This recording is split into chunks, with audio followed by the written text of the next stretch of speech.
Hey, what is going on, guys? Uh, Welcome to today's video.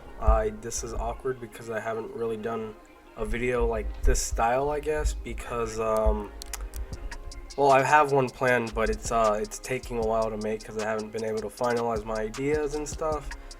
It's hint, it's 1ZZ versus 2ZZ. Which one should you choose to build? Because they're somewhat fairly similar engines, but anyway. Today's video is going to be about assembling my forged rods and pistons for my 1ZZ GTE. I think I'm going to start touting it as the 1ZZ GTE because once you've fully built the 1ZZ, I mean, I get that FE stands for like an economy head and such, but like the head has fully upgraded like valves, springs, retainers, the works. It has everything in it. So I think I might start making like merch or like something that says 1ZZ GTE because it sounds cooler than FE. Let's be real. But the 2ZZ guys might get mad, but yeah, I'm gonna call it that, even though Toyota doesn't. Anyway, so here I am just taking the cap off of the assembly lube because you need to use assembly lube to slide in the wrist pin into the piston. And I'm just gonna voice over this one clip because I just recorded one with my DSLR, so I could get you guys a decent quality image on what it's like assembling these. And I'm pretty sure I assembled these right, based on the hours I spent researching, reading, and everything in between. So here I'm just putting in some of the assembly lube into where the wrist pin is going to slide in. And basically all that holds that wrist pin in is the little C-clips you guys might see that are sitting right next to the connecting rod.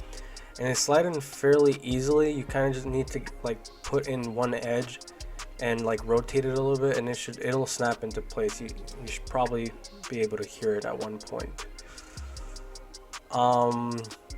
But yeah, so it was pretty easy to assemble. I think I did everything right. If one of you guys that has assembled an engine and is watching this video or like knows I did something wrong, please leave a comment, because at least at the time of this video I have not started the car yet. I kind of already made a lot of progress. This is kind of in the past. If you guys want more like up-to-date updates, I guess you guys can check out my Instagram, which will be down in the description because I kind of changed it and I need to make a new end screen for that. But yeah, here I am basically just trying to get the little C-clips to sit properly into their grooves. And I learned a really important lesson on why I think I've seen a lot of YouTube videos where engine builders don't really wear gloves, even though the assembly loop does get pretty messy. But like, what happened to me, at least, is a piece of my glove got stuck in between the little wrist pin and the actual like circumference of where the wrist pin of where that clip slides in, that little groove where the C-clip like clips into the piston. I got a piece of my glove stuck in there, so I had to take out the C-clip again and just like do it without gloves. So that was a pain in the butt. But I'm gonna stay quiet for a bit and let the background music play, and I'll be back whenever I actually get, to doing something, because it's like weird making conversation. You guys having a good day? I hope you guys are having a good day. Are you guys psyched for the 400 horsepower Celica? So yeah, I'm just trying to get the other. Actually, that's still the same one. I'm gonna pause this voiceover until I actually get to like a significant step.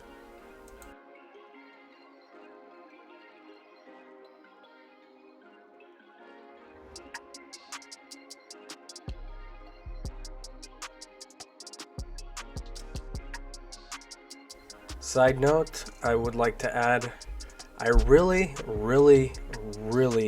should have clamped down each rod and loosened them on this table. I don't know, I was just assuming they were like tightened down with a ratchet just snug, but I believe, it doesn't specifically say this, but they do come with ARP rod bolts, and I think MWR pre-torques these. So they were pretty tight. I mean, trying to get them out without like some sort of clamp was a pain in the butt. But as you guys will see in the later video, I needed some help to like take them apart, and I'm pretty sure, well, I didn't bend any of the rods either trying to like take it apart. I used some vice grips and stuff to take those rod bolts out. But yeah, I'll be back with whenever I'm doing something cooler.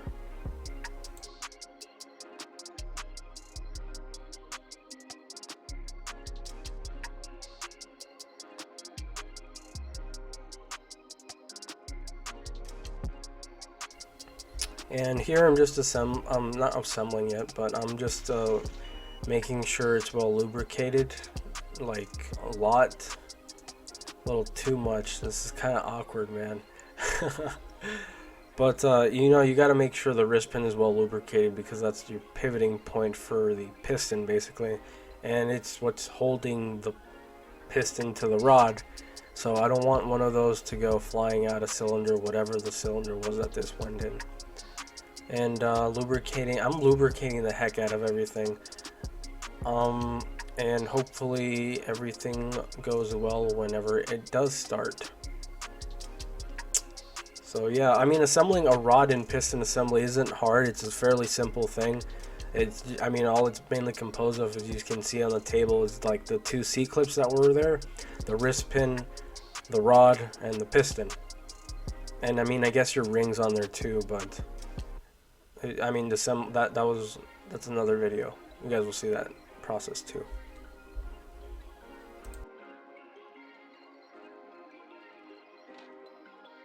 Perfect.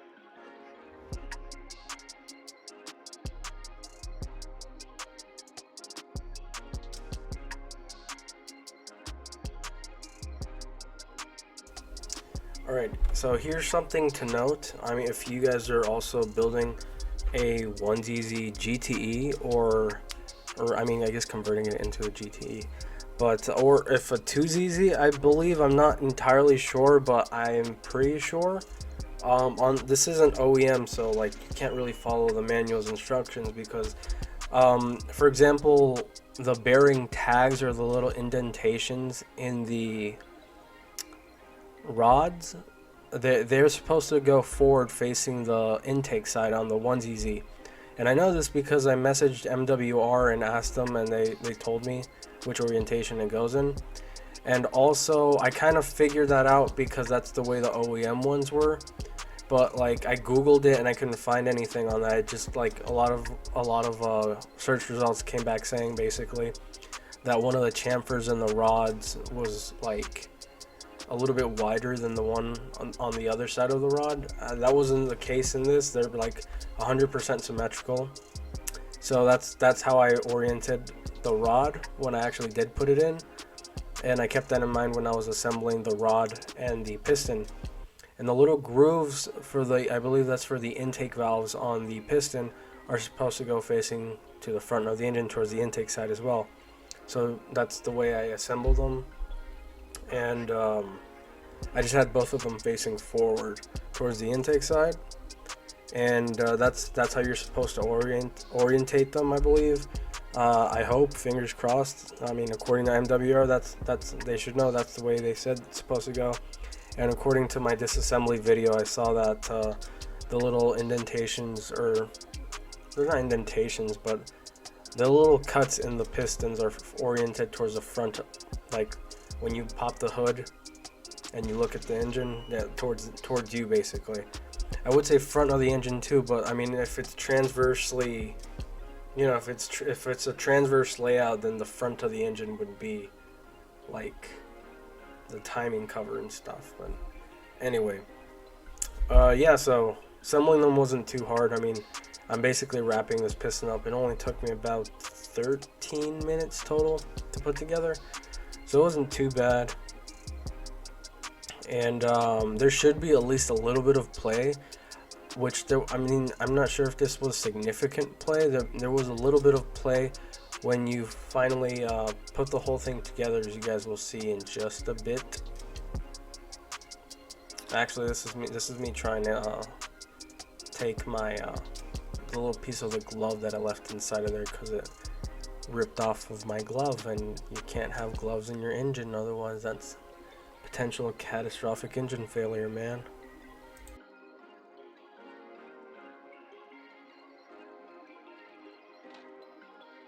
Perfect.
Perfect.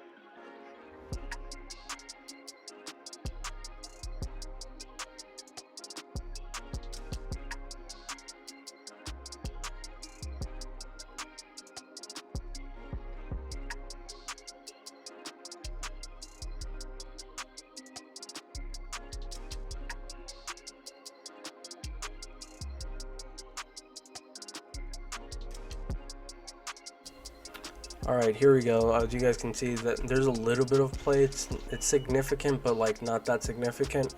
And I'm 99% sure that's how it's supposed to be, because even the OEM ones come like that.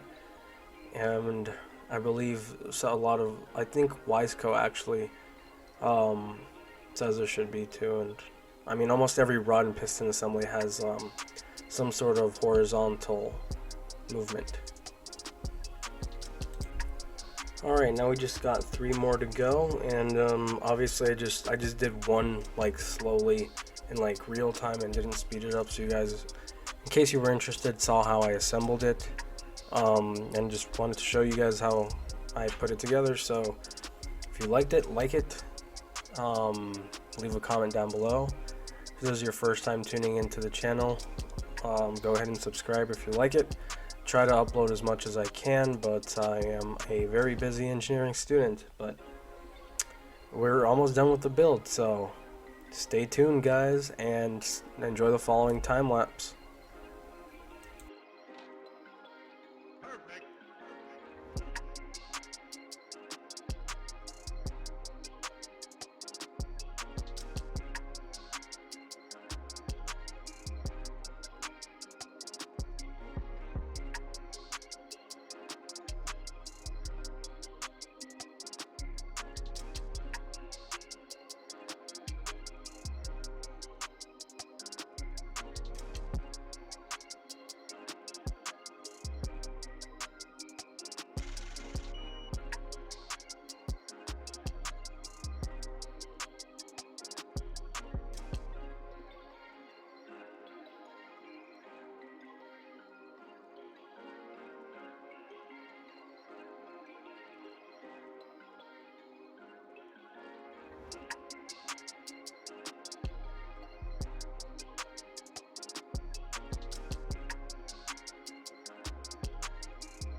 Perfect.